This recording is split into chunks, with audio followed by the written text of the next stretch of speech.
தினம்தோறும் விளக்கேற்ற நல்ல எண்ணெய் இதயம் நல்லெண்ணெய். நாட்டின் பாதுகாப்புக்கு மிகப்பெரிய அச்சுறுத்தலாக ஊடுருவல்காரர்கள் உருவெடுத்துள்ளனர் என்று பிரதமர் நரேந்திர மோடி எச்சரித்துள்ளார்.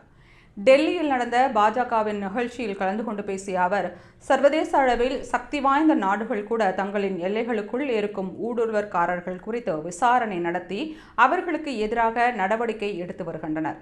ஊடுருவல்காரர்களை கண்டறிந்து அவர்களின் சொந்த நாட்டிற்கே அவர்களை திருப்பி அனுப்புவது அத்தியாவசியமானதாகும். தேசத்தின் பாதுகாப்புக்கு மிகப்பெரிய அச்சுறுத்தலை ஏற்படுத்தியுள்ள ஊடுருவல்காரர்கள் மீது தீவிரமான நடவடிக்கை எடுக்க வேண்டும். நாட்டில் உள்ள ஏழைகளின் உரிமைகளையும் இளைஞர்களின் உரிமைகளையும் ஊடுருவல்காரர்கள் கொள்ளையடிப்பதை இந்தியா அனுமதிக்காது. வாக்கு வங்கி அரசியலுக்காக ஊடுருவல்காரர்களை பாதுகாக்கும் அரசியல் கட்சிகளை பொதுமக்களின் முன்பு அம்பலப்படுத்த வேண்டும் என்று தெரிவித்துள்ளார்.